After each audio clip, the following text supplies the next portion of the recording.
Hi guys, I'm just another guy named James, and today I'm going to be talking about some more issues of G.I. Joe.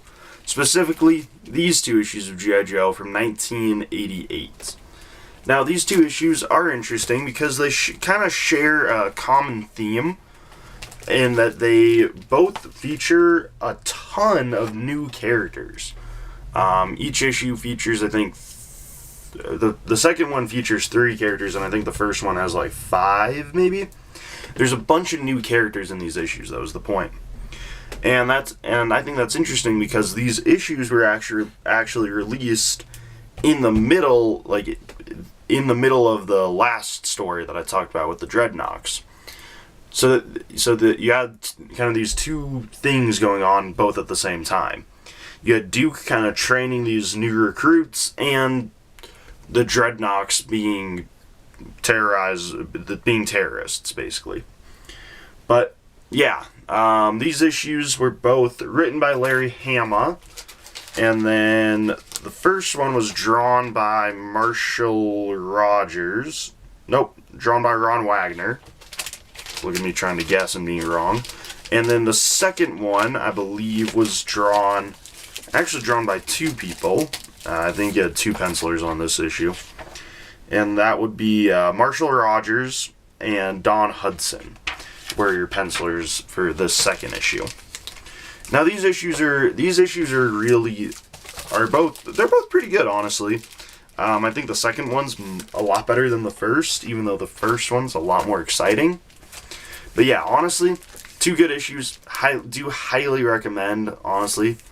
I highly recommend this one with Repeater and the Viper on the cover.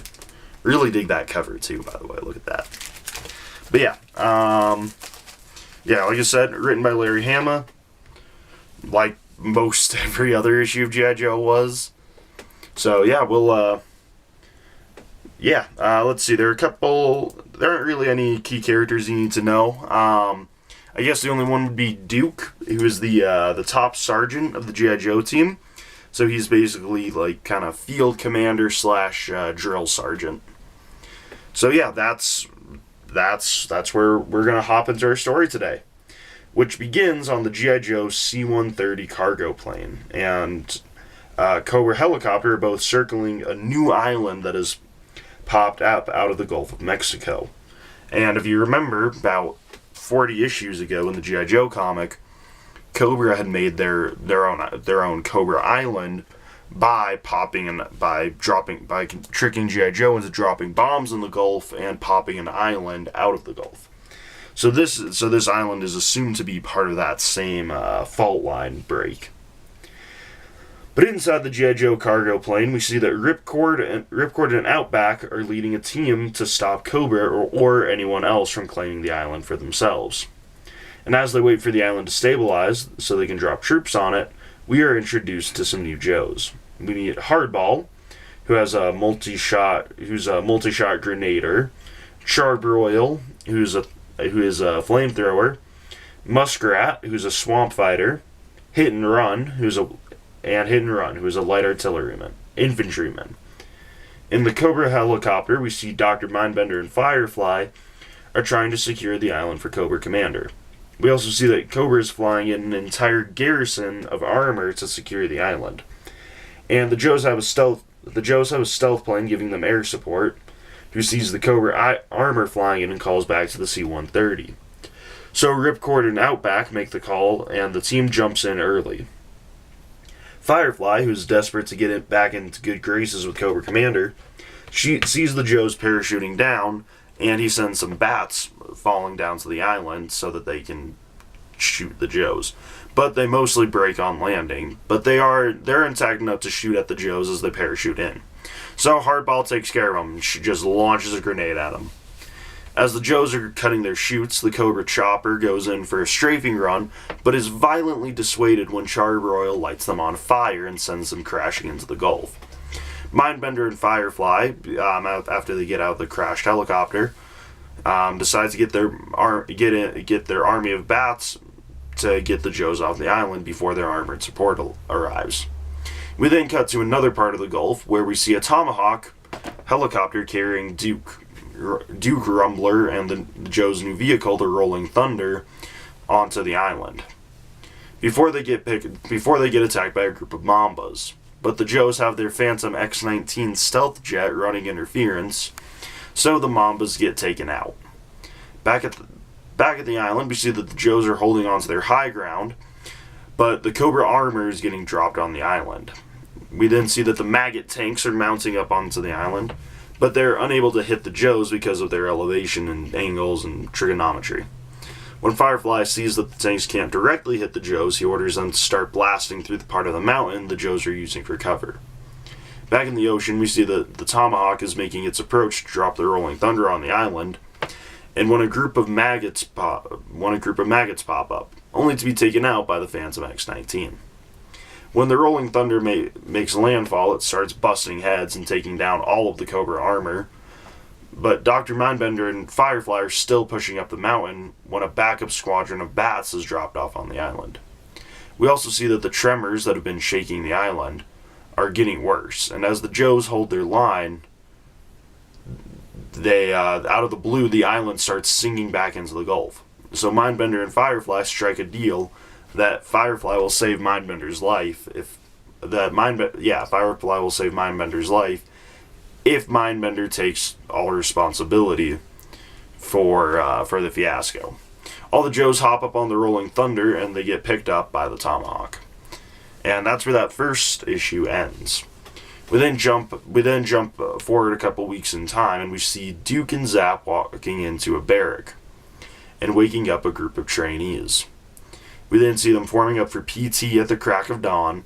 We then see Duke making the trainees drop down and start doing push-ups.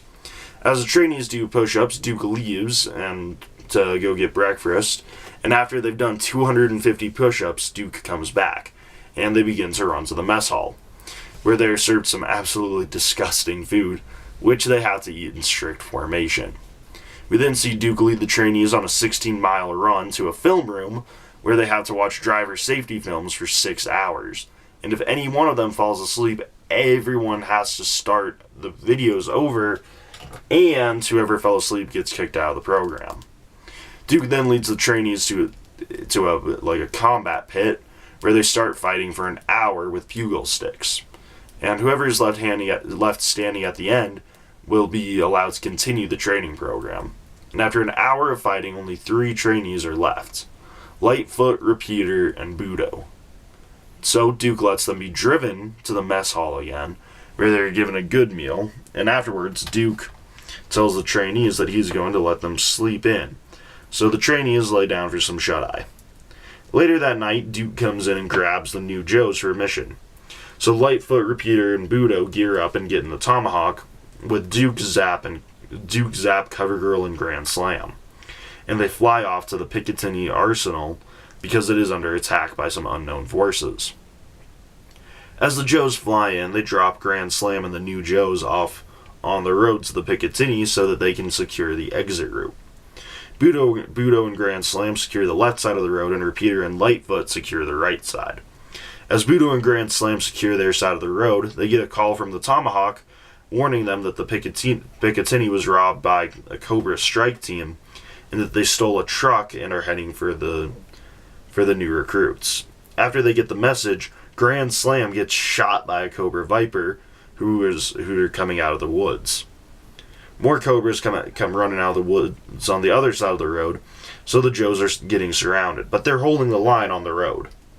Repeater is holding off the main force of Cobra, while Budo goes out to take down the flanks, the Cobra flanks, and we see Budo absolutely annihilating some Vipers with his sword.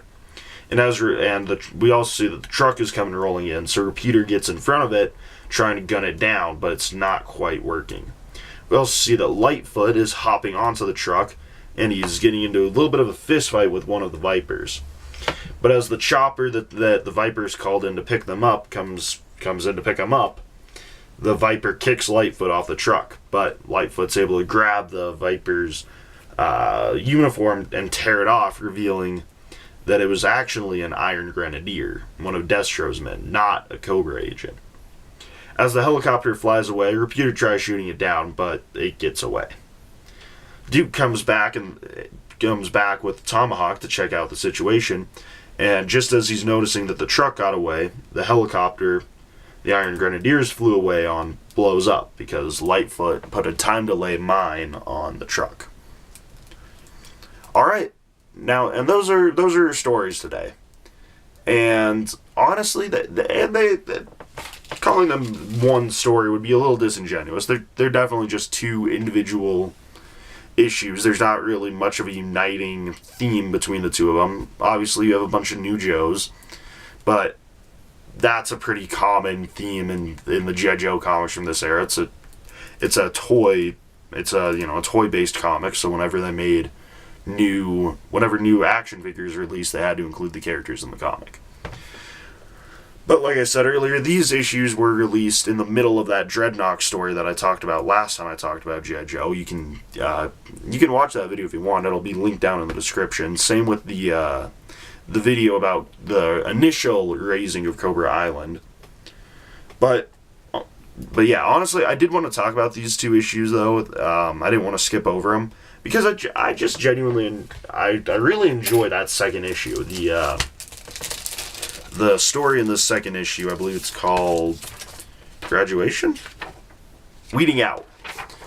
This story is honestly one of my favorites. When I was reading a couple of years ago, when I first started making videos about G.I. Joe, I did that because I had a cold or something, and I was home all the time. So I just started reading G.I. Joe, and I read the first 100 issues, something like that, while I was sick. And I definitely noticed that there had been a drop in quality in the comic over time. Honestly, the Cobra Civil War and on, I really found to be a struggle to read through. This issue, that Graduation Day issue, the Weeding Out issue, that one really stood out to me as being just an especially good issue. There was just something about it that, for me, it really worked. I liked, getting to see Duke acting as drill sergeant for the G.I. Joes. Seeing, why the Joes really are the best of the best with that training process.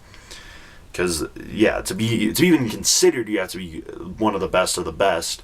And then getting to see, the actual training that they undergo after they've already been selected. It's just kind of a cool kind of filler issue, and yeah, I find myself enjoying that one a lot. And then yeah, the other issue with the Cobra Island thing, not a favorite. I would have liked to see more of a. It's one of the last times you really see Ripcord show up in really any major way, and Ripcord's one of my favorite Joes, so that's always a shame. But it's cool. It's a perfectly fine issue. It's not bad. But the something about the art in this issue always kind of bugged me. It's really grainy is kind of the way I describe it. I don't know what it is about this issue. Maybe it's the way it's colored. Maybe it's but there's just something about it that looks visually different than a lot of other issues drawn by Ron Wagner, which is a shame. And it's inked by one of my favorite inkers too, by Tom Palmer. So I don't know what's up with that one, but yeah. But overall, these two issues they're good enough. They're perfectly passable one-shot filler issues. And honestly, there's a lot of one-shot kind of fillery issues coming down the pipeline. So it'll be interesting to see what that's gonna look like. But yeah, overall, I do recommend. But yeah, not the most highly that I recommend. Issue 82 is also fun because you actually get to know the characters, some of the character of these new Joes that you're meeting. You get to know Repeater and Lightfoot and Budo fairly well, better than you get to know a lot of the other new Joes that you've been introduced to at this time in the comic. because the comic really has this problem of oversaturation of characters. Like there are probably maybe around 100 Joes by this time, and I can name 30. Yeah, 30. That's yeah. No, I got 30. I got 30. I think. But anyway, they're just having a problem of oversaturation, but also they're underselling some of the Joes that they had earlier in the comic, who were really interesting characters. Like, this is one of the first times you see Duke again, and he's not even really part of the action in either of these issues. Like, Duke's on the Rolling Thunder in issue 80, but he doesn't do anything.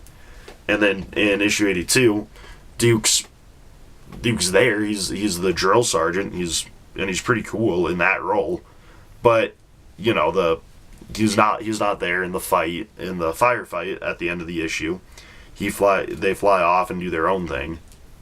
So it is an interesting era of the G.I. Joe comic, is I guess where I'm getting to, and you will eventually see kind of a return to form for G.I. Joe, but it's never quite as good as those first 53 issues.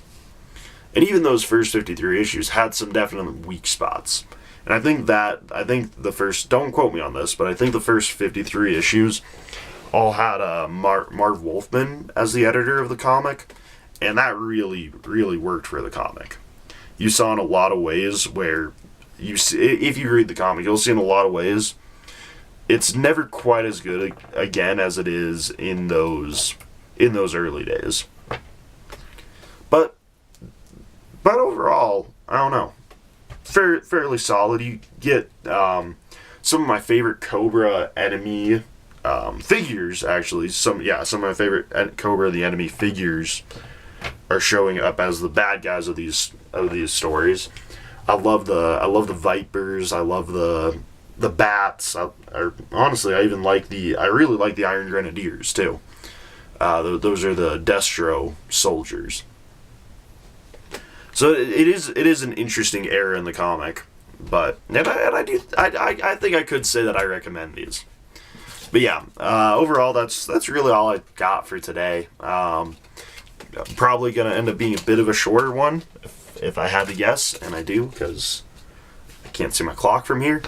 But yeah, I think that's all I got. So I'm just another guy named James, and I'll see you guys next time. Goodbye.